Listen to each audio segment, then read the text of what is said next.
But to give you a little background on myself, back in 1993, I entered the environmental field and began my work in lead-based paint encapsulation. I was tutored by one of the top professionals in the industry, a fellow by the name of Roy Johnson, who invented a lead-based paint encapsulation product that was just marvelous.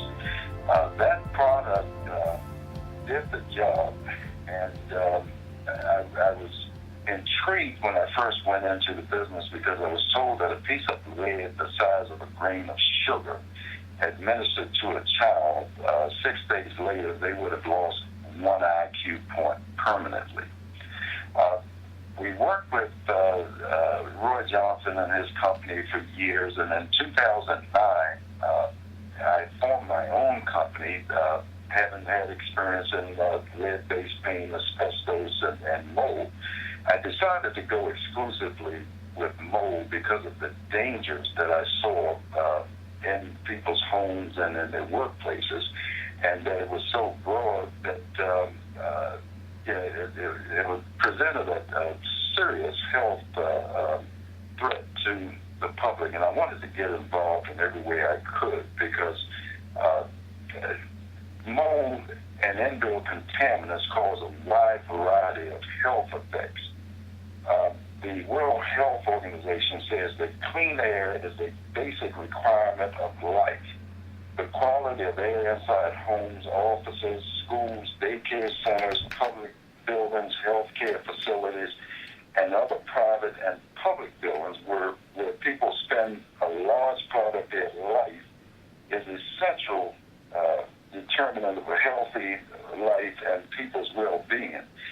Most people spend 20 out of every 24 hours inside, either at work or at home. So it's essential that you have a clean air quality in those locations. NIOSH has estimated that 29 to 33% of new onset adult asthma is attributable to work-related exposures, and 23% of existing adult asthma is exacerbated by work. If occupants develop asthma or asthma exacerbation while working in damp buildings, medical treatment may not be effective if the occupant continues to be exposed. Recently, I met with a group of doctors, and I informed them that they were missing the boat.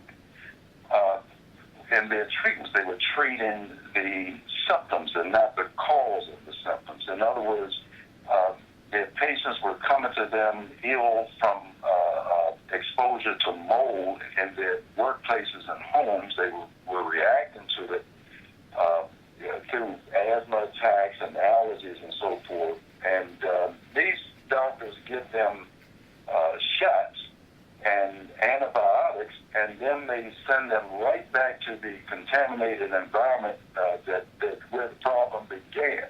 So it's a revolving door. They go right back to the doctor for other treatments, and they never look at a couple of things. The living space that their patient is in that may be causing the problem with them. And they never, very rarely, admittedly, they very rarely, I spoke to 3 doctors, and all 3 of them had been in business over 40 years, and they had never asked for a fungal contamination test on the patient. They simply diagnosed them and gave them medication and sent them right back to the contaminated environment, which caused the problem to begin with. Never even given thought to it, that the problem may have started in their home or workplace. The EPA stated way back in 1989 that the health effects from indoor air pollution cover the range of acute and chronic effects and include eye, nose, and throat irritation, respiratory effects, neurotoxicity, kidney and liver effects,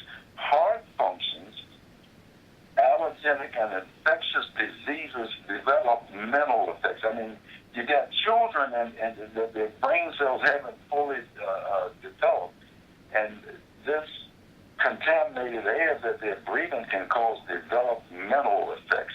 And most molds are carcinogenic, which means they can produce cancer. We know all these things. Yet people with leaks in their homes and workplaces tend to pay very little attention to the real problem with those leaks. Mold appears on the wall. It may not appear on those walls. Most of the time, the buildings I inspected, you never see it. It's in between the exterior facade and the interior drywall. The mold develops there, but the spores, and this is what I really want people to understand, the spores are microscopic. They find their way inside the living space, and you inhale them continually. And it creates serious health problems for the people that inhale them. Just to give you an idea how broad this problem is, I tested in 2012 109 properties. Only 5 of those properties passed the test. How I test is I will go in and take an air sample. I'll pull air through a cassette at 35 miles an hour. That cassette has medium in it that traps the spores. I will then send that cassette in to a laboratory. They'll take a look at it under a microscope, and they will give me a genus and species of the type of mold that was found in that air. They will also give me a spore count, a real live estimate of how contaminated, how densely contaminated that area is. Now, that's what Millman Systems concentrates on. We take care of the ugly stuff on the wall, too, when it appears. But you got to understand that the mold you see on the wall is just that. It's ugly. It will not jump off that wall and harm you. It won't harm you unless you go up to it and play in it or lick it. It's the spores that come off of that that you see, or you may not see because it's between the walls, that find their way into the living space, and you inhale them, and that's what does the damage. I had a very close friend who knew he had mold in the basement. He went down there once a week. He saw a couple of spots on the wall. He had moisture issues down there. But he would go down there once a week to do his laundry, come back up, close the door, and he would forget about the mold, thinking it was confined to the basement, which was unfinished, and he very rarely went there. Well, when we had that snow, which President Obama called Snowmageddon a couple of years back, he was sitting down watching his TV upstairs, and his lung collapsed. He was sucking for air. He could hardly breathe. He could have lost his life. They called the ambulance. His wife called the ambulance, and it took them forever to get there because the snow was so thick. And when they did get him out, they rushed him to the hospital, and the first thing they did was they inserted 2 tubes in his chest to reinflate his lungs. Then they cut him open. And as they were examining his lung, the doctors stated, boy, this looks like mold that grows on the wall. Now, you got to understand, you inhale the spores. Those are living pathogens. And they're inside of you now where the conditions are great for their continued existence. It's darker, it's moister, it has plenty of food and plenty of heat there. So they thrive inside of you better than on your wall. So they had to remove 1/3 of his lung. And then the rest of his lung, they scraped. Now, after they sold him up to this physician's credit, most of them will treat the issue, get you into recovery, send you home with some antibiotics, and they're done, and they move on to the next case. But to this doctor's credit, to this surgeon's credit, he ordered that a air test similar to the one I just described be conducted in my friend's home.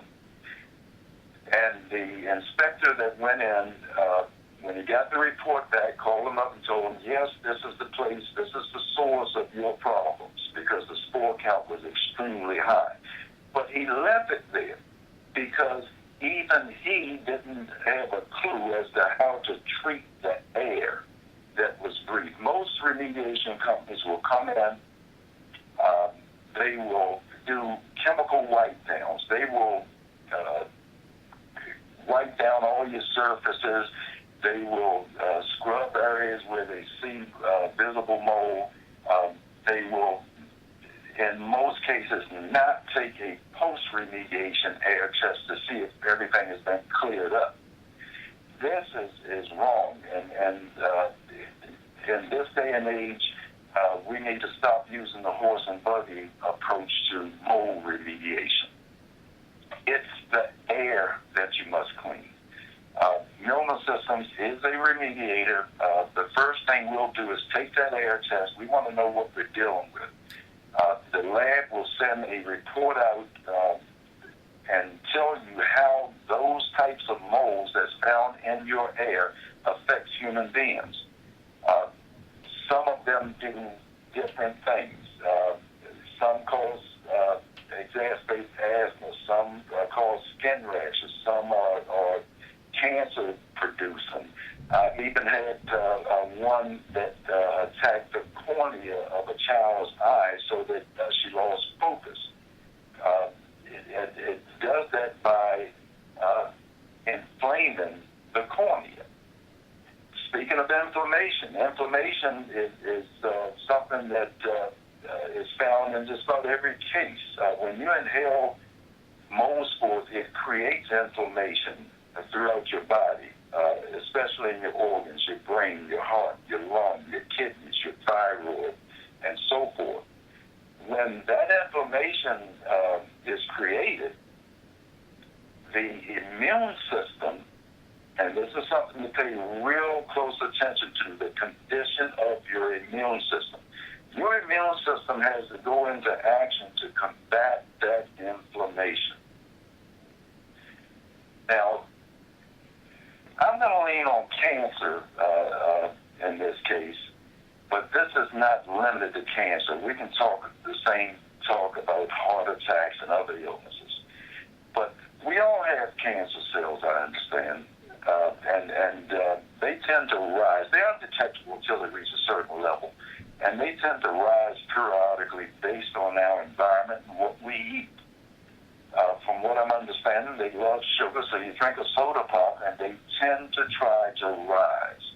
The immune system is put there to safeguard you, and it suppresses them, keeps them under control during those attempts to rise. However, if you're in a building and you're inhaling mold spores that create inflammation in your body, your immune system is fighting that inflammation. In fact, your immune system is being overwhelmed because with every breath you take, you're adding more inflammation or more spores. So now you drink a soda pop. And the next thing, there's nothing the immune system can do because it's compromised and it's working with the inflammation, so it's less effective on the cancer cells. So the next thing you know, somebody's saying, oh, well, Big C claimed another one. Yeah, secondary to inhalation of mold spores. Had your air been clear and your immune system wasn't engaged with the inflammation, it could have handled those cancer cells that tend to try to rise. So it's very important that we understand it's not what you see on the wall, it's what you're breathing that's going to do you the damage.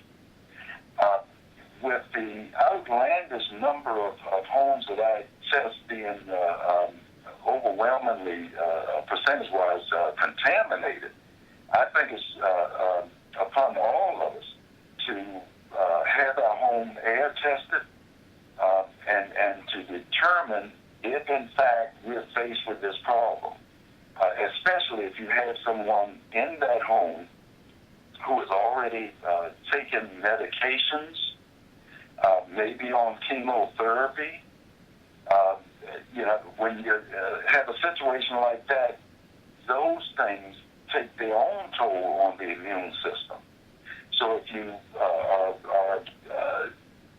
if you're inhaling mold spores on top of taking medications, it's important that you keep your immune system intact, and so that it can fight off what it was intended to fight off on your behalf to keep you healthy.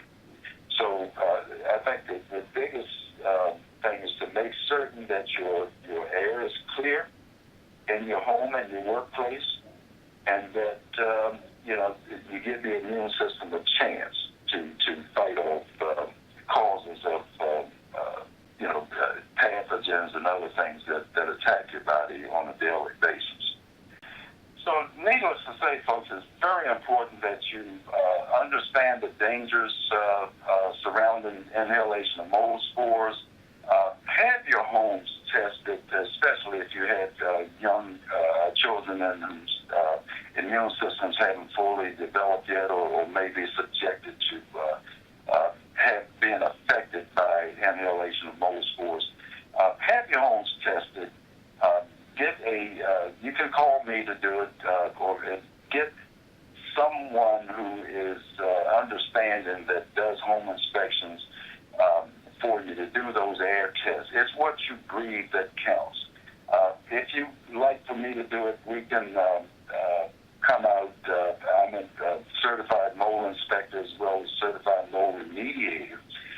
We have a unique system that we use to fog the air in your home that denatures the spores and cause them to be ineffective against the human body. The first thing we would do is put it in your air duct system to clean the air ducts of molds. And then we'll fog the entire house to rid you of the problem after the leak is stopped. If you would like to connect with me, my phone number is 301-261-4935. That's 301-261-4935. The website is www.millmansystems, MILLMAN systems, SYSTEMS.com. We'd love to hear from you, and look forward to talking to you again on FFP Radio. Thank you.